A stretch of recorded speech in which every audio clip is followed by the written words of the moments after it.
Japan has a new prime minister in LDP leader Takaichi, as she becomes the first female prime minister as well.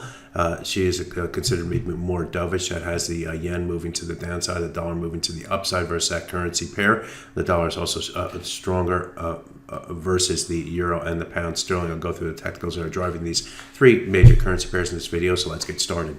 Looking at the euro versus US dollar and trading yesterday, we fell at the close below, or in the last few hours of trading, below this key area here. This key area was defined by three different things: the 100-hour moving average, the 100-day moving average, and this swing area right through here, which had a number of different swing lows forming this floor through here. That floor became a ceiling through here, and then a floor again more recently with the break to the upside and the buyers trying to hold support here until late yesterday, where the price fell below all those levels. And then in the Asian session, we saw a little bit of a rebound back up toward the 100-hour, 100-day moving average, where sellers leaned and pushed the price back to the downside. That was a go ahead to move lower. And since then, the price has moved below the 200-hour moving average and looks to test this swing level going back to this area right through here where we had a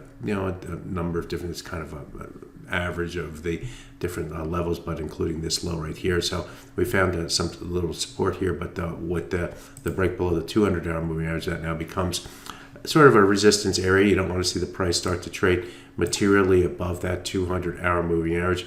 If it does, then we could get some disappointment on the failure below that level and have the price then start to trade more in between the 100 bar moving averages up here in the 200. Conversely, if we do find willing sellers against this level, we keep a lid on it, then breaking below this level could have traders looking back down toward our double bottom that we saw over the last few weeks, which came in at 1.15413 as an ultimate target on the downside.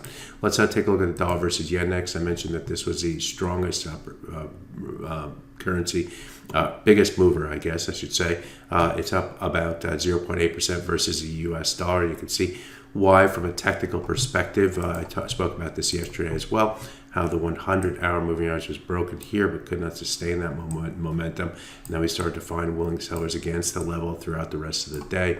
It wasn't until the Asian session after initial dip that took the price down toward these lows right through here. I'll put a horizontal line across, which starts right over here to here, where we found support buyers near the 150.46 level, and then we broke above the 100-hour moving average. That opened the door for the buyers to take more control after all this resistance against that level, and indeed they did, and we saw the price, like the euro versus US dollar, extend up above this time the 200-hour moving average at 151.50. It's still the same directional move for the dollar to the upside.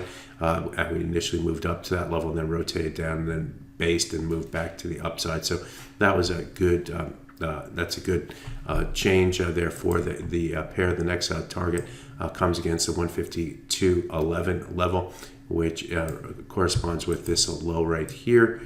This corrective low right through here. I'm going to get on the arrow. These highs right here, maybe even these lows right here, but more importantly, I guess these highs right through here. So getting above that level would open the door for a potential run toward the highs like that we saw in trading in the month of October, earlier in the month of October.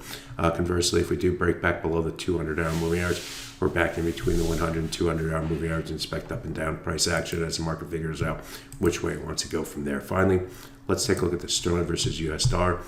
And unlike the euro and the euro versus US dollar and the dollar versus yen, this currency pair is having trouble at the 200-hour moving average.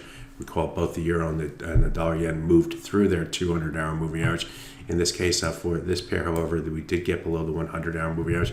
We did move below this swing area through here, which is bearish, and you can see that the corrective moves after breaking below those levels has come into the lower end of that swing area, found willing sellers. So the sellers are trying to keep control. They just need to get below the 200-hour moving average to increase the bearish bias. Have traders looking toward this swing area before looking at the low prices, including these three lows down through here between 132.47 and 132.59. So battle going on here with the price still in between the two moving averages and below the swing area, but the sellers are trying to make a play and we'll see if they can get below the 200-hour moving average. So that's a look at the dollar's rise in trading here today.